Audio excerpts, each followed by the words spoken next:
This is the Final Whistle podcast from the Wrexham AFC media team. The final score here at the racecourse: Wrexham 0, Dover Athletic 0. Probably the most predictable scoreline of the season. But that's not a criticism of Wrexham, because I'm happy with that. In terms of performance, Dover, who are such a difficult team to play against, a spoiling team, they play man-to-man, really hard to break down. And Wrexham sprung a tactical surprise and looked to do something innovative to break them down, made all the play, and if our side deserved to win it, it certainly was the home team. Wrexham's tactical surprise was that basically a sort of a 4-4-2, but not in his usual form. Rutherford and Holroyd on the flanks, and really looking to have quite high positions and go up and almost form an attacking four, because Dover go man-to-man. I suppose you can be adventurous like that. You're just trying to drag them around and putting them into the positions they don't want to be in. Bowden dropping off, almost making it a 4-2-3-1, and Parry, the big hulking centre-back who was assigned to Bowden, found himself in all sorts of the pitch that he didn't look too comfortable with, as he pulled out wide, pulled out very high up out of his defensive line to follow Bowden about. Wrexham really worked hard in an attempt to pull them around and create that space, and all the chances, such as they were made by Wrexham apart from one, but ultimately they just couldn't break them down. So Wrexham, like I said, looking to play early balls over the top, looking to stretch the game like that. It was so congested in the middle of the pitch, as Dover said, went man-to-man. But Wrexham looking to work it and play it long. Miller's movement and running was superb, and Wrexham were looking to exploit that, knocking the ball long, and in the 19th minute came the first opportunity of the match, a long ball over the top. Miller down the left channel, sprinting onto it. He had no support, so he had to go for goal, and the angle was always going against him as he chased it. He slashed at it with his left foot and put it wide into the side netting. Just before the half hour came Dover's one real chance worth any note, in all honesty, and of course it had to be Naughty, the Wrexham man who looked pretty poor playing for Wrexham last season, but clearly has taken a few steps up this season, playing as a hard-working midfielder for Dover. He picked the ball up in space in the middle of the pitch, drove forwards, and from 25 yards out hit a great strike. It was heading for the bottom left corner. Chris Dunn, an excellent save, lunging low to his right at full stretch, just about getting his fingertips on it. It was a really well-placed, well-struck shot, and it went just wide of the post. So that was essentially it from Dover as an attacking threat, in all honesty. Wrexham, as the half wore on, were in the first half, there was quite a lot of time on the ball in Wrexham's half, but it's mostly in the air, and Wrexham were dealing with it, were defending comfortably. Wrexham defensively were terrific under an aerial onslaught, and it was Wrexham looking more dangerous when they broke forward. And in the last 5 minutes, they got a good momentum going and started to carve out their first real chances of the match. There was the best opportunity of the first half really coming 5 minutes before the break. Pearson with a good charge forwards. He fed Miller breaking onto it, ripped a terrific cross in. Bowden 6 yards out, lunged at it, was just short of making contact in front of goal, and the ball span away to safety. As we went into added time, there was more threat. A really nice move ending with Jennings picking the ball up and swinging in a terrifically inviting cross to the far post. Miller had lost his man, attacked it free. It looked like he was going to knock it into the net, and out of nowhere, the Sandme popped up in front of him, did brilliantly to just get his eyebrows on it and flick it behind for a corner. And then from that corner, a really clever preconceived plan by Wrexham. The ball played into the near post to the feet of Bowden. He played it back to Kelly, the corner taker. He then drove it in towards the penalty spot. Holroyd was there, hit a shot which was deflected and span up into the 6-yard box, where the centre-backs, Connor Essam and Manny Parry, both attacked it and clashed heads nastily. The referee blew for half-time, and there was a long spell of treatment. 3.5 minutes the two of them spent on the deck. When they got up, they both looked in a really bad state. Parry particularly, actually, as they went off.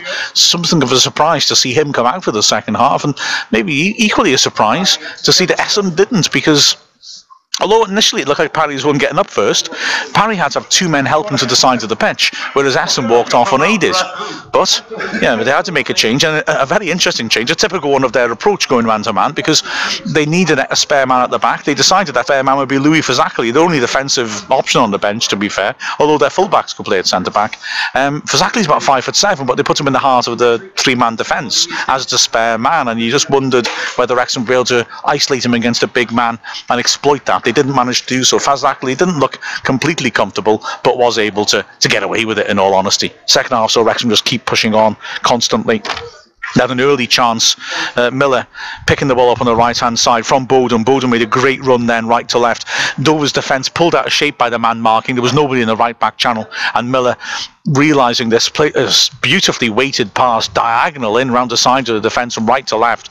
Bowden, running in the path of the ball, managed to get to it and found himself one-on-one with the keeper in the left channel. Admittedly, though, he had to hit it early because the ball was rolling across him and he didn't quite keep it down. Drilled it just over the bar. Then Rutherford picking the ball up on the right-hand side and sweeping in, left-hand side, I beg your pardon, and sweeping in across. Wrexham's best on-target effort of the game. Miller stooping and with a little flick header from 6 yards out. It was right, nice movements running in from the far post, but he didn't get enough angle on it, and Walker was able to go down low to his left and save it. Then, having said that was their best on-target effort, probably Wrexham's best effort the whole game came when, again, down the left-hand side, Holroyd with a little shimmy, nice footwork to try and beat his man, and then used the movement of Jennings, who first went around the outside and cut back and came inside, lost his man in doing so, received a pass from Holroyd, and from the edge of the area, on his right foot, ripped a curler, which went just wide of the far post. Terrific effort, that, and very unfortunate not to open the scoring. A few minutes later, Wrexham again with a decision for the referee to make. The referee consistently was not making decisions, in all honesty. Miller charging down Galifoco's clearance. Galifoco's the last defender. Miller then found himself sprinting forwards after the rebound. The keeper came out of the box. The keeper just beat him to it.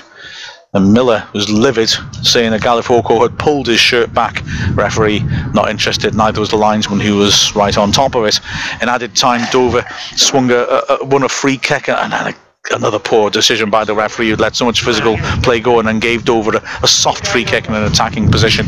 It was swung in. Bird, though, didn't really make proper contact and headed it comfortably wide. And Wrexham, well, like I said, it was a fascinating tactical scrap.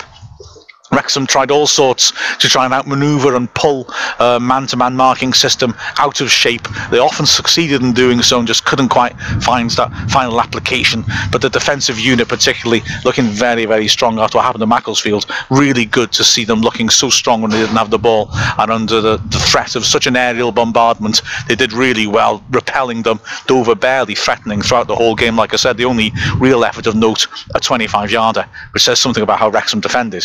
But Wrexham also, like I said, trying to prompt, trying to create. It was a sound performance, and a shame they couldn't just nick something, because, to be honest, they deserved it. For further analysis, have a listen to what Andy Parkinson and I thought on Callan FM.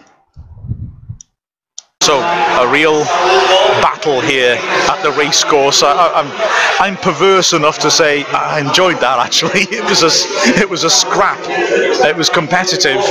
Dover came to spoil.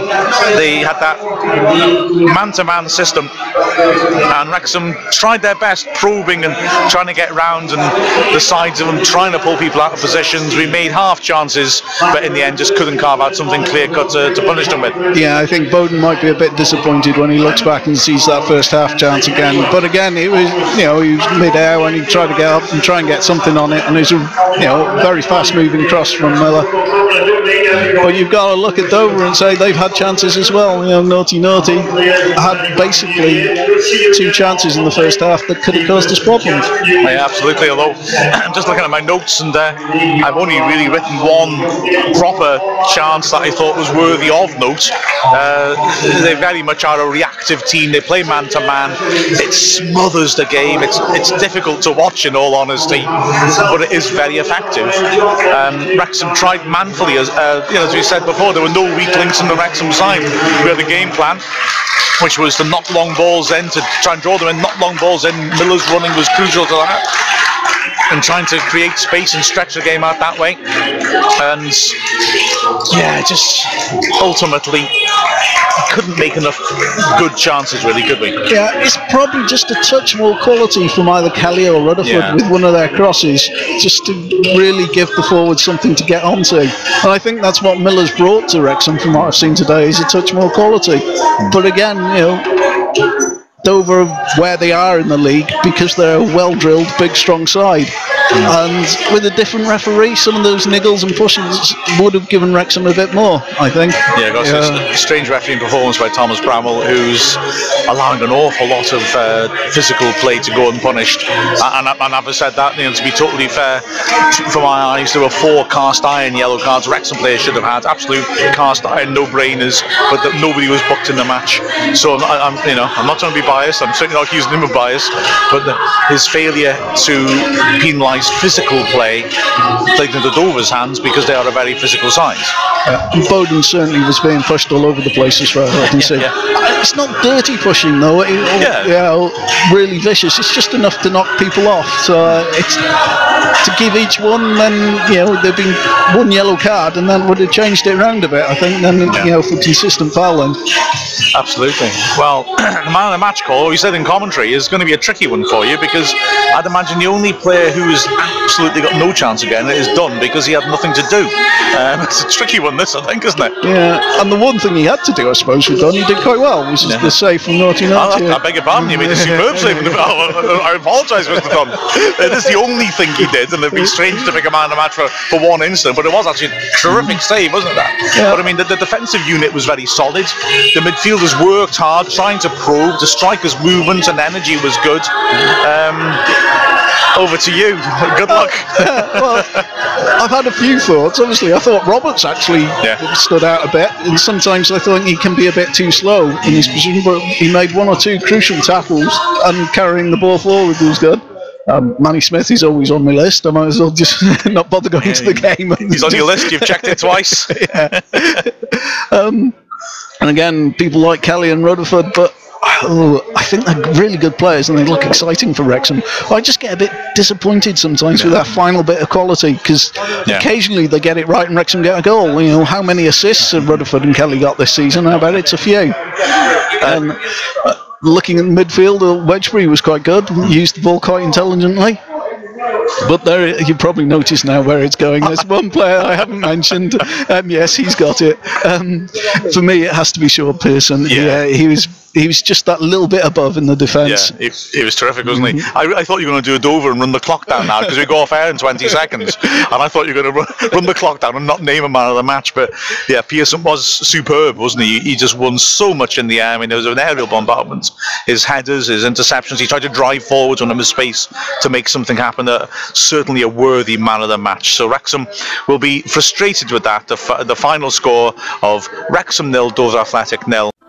This is the Final Whistle podcast from the Wrexham AFC media team.